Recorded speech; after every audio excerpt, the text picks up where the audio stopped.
Hello प्यारे बच्चों, आज हम पढ़ने वाले हैं कृतिका बुक का चैप्टर नंबर 3, जिसका नाम है शाना शाना हाथ जोड़ी। ये जो पूरी स्टोरी है, इसे लिखा है मधु कांकरिया ने। और ये जो पूरा लेख है, इसके माध्यम से लेखिका हमें ये बताना चाहती हैं कि किस प्रकार वहाँ का जनजीवन था।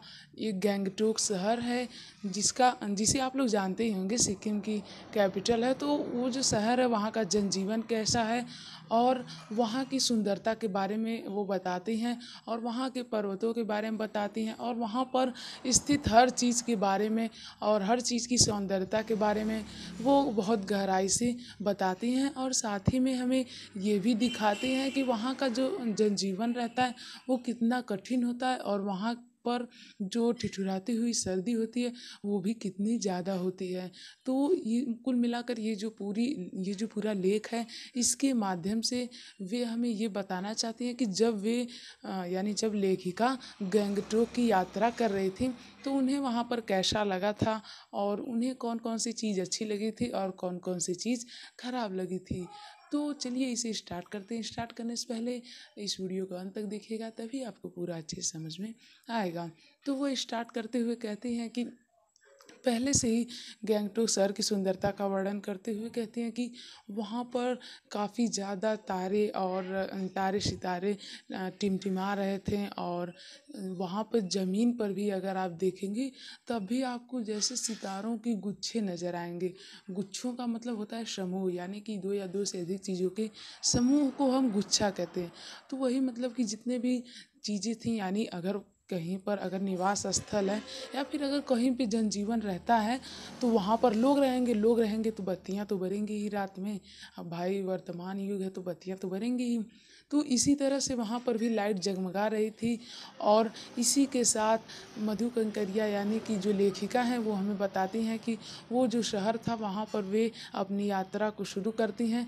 और साथ ही में इस पूरे लेख में वे हमें ये भी बताती हैं कि जब वे गैंगटोक की यात्रा करते हुए हिमालय पर्वत की तरफ जा रही थी, तो वहाँ पर उन्होंने जैसे ही अपने कदम हिमालय की तास्का जो वहाँ पर एक तास्का नदी गुजर रही थी, वो तो हिमालय पर तो थोड़ी थी, मतलब उसके बहुत नीचे थी तास्का नदी एक। तो उसमें जैसे ही वे अपने पाँव को डालती हैं, तो वो जो नदी रहती है वो बहुत ही ज़्यादा शीतल और ठंडी रहती है। फिर उसके बाद उनका एक ड्राइवर रहता है जिसका नाम रहता है जितेन। तो जो जितेन रहता है, टेंशन मत लीजिए, मैं अभी डिटेल मतलब पूरी बताऊंगा। अभी तो मैं बीच का एक खंड उठा के बता रहा हूँ, ताकि आपको अच्छे समझ में आ जाए कि ये लिखा क्यों गया है। इसीलिए मैं बीच का उठा रहा हूँ, क्योंकि इसी से पता चलता है कि ये क्यों लिखा गया है। तो वो जैसे ही अपने पाँव को निकालती है वहाँ से, तो उनका जो ड्राइवर रहता है वो कहता है अभी आगे और सारे अच्छे नज़ारे देखेंगे। बस जैसे ही वो अच्छे नज़ारे कहता है, तुरंत उनकी नज़र एक बहुत ही ख़राब नज़ारे पर पड़ जाती है। वे देखते हैं कि वहाँ की जितने भी पहाड़ी पर के निवासी हैं, वे लोग काफ़ी कठोर परिश्रम कर रही हैं। वहाँ की औरतें, अब औरत होकर काफ़ी कठिन परिश्रम करना वे समझ सकती हैं, तो इसीलिए वे लोग काफ़ी कठिन परिश्रम कर रही थी। तो उन्हें देखकर इन्हें महसूस होता है, लेखिका को, कि यहाँ का जनजीवन काफ़ी कठिन है। फिर वे आगे बढ़ती हैं, और उन्हें वहाँ पर ये दिखाई देता है कि जो कुछ बच्चे रहते हैं वह स्कूल से आ रहे होते हैं, और वह उनके ड्राइवर से लिफ्ट मांगते हैं। तो इस पर वे लेखिका जो होती हैं वो ड्राइवर से पूछती हैं कि ये जो बच्चे लोग हैं ये कहाँ पर पढ़ते हैं। तो इसी प्रकार की वार्तालाप करती हैं ड्राइवर से। तो इसके बाद ड्राइवर उन्हें बताता है कि का जो जनजीवन है वो काफ़ी कठिन है। पहाड़ी के उस पार एक स्कूल है, वहाँ पर बच्चे लोग जाते हैं पढ़ने, तो वहीं वहीं पर वे लोग अपनी शिक्षा को ग्रहण करते हैं। और ऐसा वो भी जो जितेन ड्राइवर था उनका, वो भी ऐसी परिस्थितियों का सामना कर चुका है। और जो जितेन ड्राइवर था, मैं आपको बता दूं कि वह एक नेपाली था। तो मैं इस समय आपको वहाँ की जनजीवन के बारे में बता रहा हूँ। अभी मैं आपको वहाँ के प्राकृतिक दृश्य के बारे में भी बताऊँगा, जो कि लेखिका ने बताया है। तो यही सबसे इम्पॉर्टेंट पार्ट है, इसीलिए मैंने सोचा कि इसे सबसे पहले बता दूं। तो इसके बाद लेखिका और आगे बढ़ती हैं, तो उन्हें कई सारे अच्छे दृश्य दिखाई देते हैं, झरने वगैरह दिखाई देते हैं। तो ये सब जितना भी सौंदर्य रहता है वो उन्हें काफ़ी अच्छा लगता है। इसी बीच संध्या हो जाती है, तो वो देखती हैं कि जो कुछ औरतें हैं वो वहाँ पे जो टी होती है यानी जो चाय होती है उसकी पत्तियों को तोड़ रही हैं, एक एक पत्तियों को तोड़ रही हैं। और उन्हें वो दिखता है कि वो जो पत्तियाँ हैं वो काफ़ी ज़्यादा तोड़ने में काफ़ी ज़्यादा कठिनाई होती हैं। अब आप ही सोचिए कि उतनी बड़ी पहाड़ी होती है, अगर उनसे ज़रा सी भी चूक हुई यानी कि अब पहाड़ी तो एकदम जैसे मैदानी क्षेत्र की तरह तो होगा नहीं, ऊंचा होगा ना भाई। तो ऊंचे से अगर उनका पैर ज़रा सा भी लड़खड़ाया तो सीधे उनकी मतलब उनका जो जीवन है वो चला जाएगा, अर्थात वो अपना जीवन खो बैठेंगी। तो इससे लेखिका को बड़ा दुख होता है कि ये लोग कैसे अपनी जान को दांव पर लगाकर यहाँ के हमारे लिए रास्ता ही बना रहे हैं। अब जैसा कि उन्होंने पहले देखा था कि कुछ औरतें थीं जो कि पत्थर काट काट कर उसे गोल आकार देकर ताकि वो अच्छा लगे, और कुछ ऐसी औरतें थीं जो रास्ता बना रही थीं, और कुछ ऐसी औरतें थीं जो चाय की पत्तियाँ तोड़ रही थी ऊंची ऊंची पहाड़ियों पर चढ़ करके, जो कि उनका व्यवसाय था। तो वहाँ का जो जितना भी ज़्यादा कार्य था वो सभी कार्य काफ़ी ज़्यादा कठिनाई पूर्वक था, और वो सभी कार्य आसान नहीं थे, बहुत ही ज़्यादा कठिन थे, और उसमें किसी भी व्यक्ति की किसी भी विशेष की जान भी निकल सकती है। तो ये था वहाँ का जनजीवन। अब इसके साथ साथ लेखिका हमें इस पूरे लेख में ये भी बताती है कि जो वहाँ की फौज रहती है उसकी कैसी उन्हें कैसी किस प्रकार की कठिनाइयों का सामना करना पड़ता है। तो जैसा कि आप लोग प्राकृतिक सौंदर्य में मैं आप लोगों को अभी बताऊंगा बाद में कि जो वहाँ का प्राकृतिक दृश्य था, वहाँ पर जो पर्वत थे वे चादरों से ढके थे, यानी बर्फ़ की जितने भी चादरें थीं उनसे ढके हुए थे। और इसी के साथ जो वहाँ की जितना भी बर्फ़ था, और मतलब आप कह सकते हैं बर्फ़ था, तो काफ़ी वहाँ पर ठंड थी। और वहाँ की ठंड भी जब वे लोग फ़ौज से बात कर रहे थे तो वहाँ की ठंड थी 15 डिग्री सेल्सियस। तो आप लोग समझ ही सकते हैं कितनी ठिठुराती मतलब कितनी कड़क ठंड थी। तो इसके साथ लेखिका जब वहाँ की फौज की एक टोली से या फिर आप कह सकते हैं मंडली से जब गुजरती हैं तब वे देखती हैं, यानी लेखिका लेखिका तब देखती हैं कि वे लोग काफ़ी कठिनाइयों का सामना कर रहे हैं, और वे अपने मन ही में सोचती, वे उनसे बात भी करती हैं, मैं आपको बताना भूल गया, सॉरी। वे उनसे बात भी करती हैं, वे कहती हैं कि आप लोगों को इतना मतलब वे कहते हैं कि आप लोगों को भी इतना कठिनाइयों का सामना करना पड़ता है। तो एक जो व्यक्ति था, सॉरी, जो एक आर्मी मैन थे, वे हंस कर बोलते हैं कि लेकिन जब जो उनकी हंसी थी वो भी उदासी वाली हंसी थी।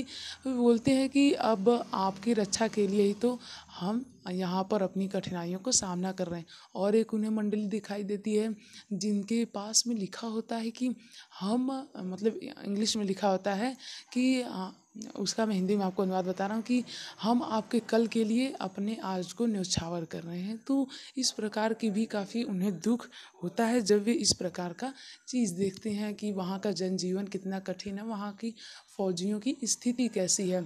तो अब बचा है प्राकृतिक सौंदर्य, जो कि उतना इम्पॉर्टेंट नहीं है, जो कि नॉर्मली अगर एग्ज़ाम में आ जाए तो आप लोग अपने से भी लिख सकते हैं भाई प्राकृतिक सौंदर्य में क्या रहता है, झरने गिर रहे हैं और पानी बह रहा है, हवा पावन पावन चल रही है, बस वही सब है।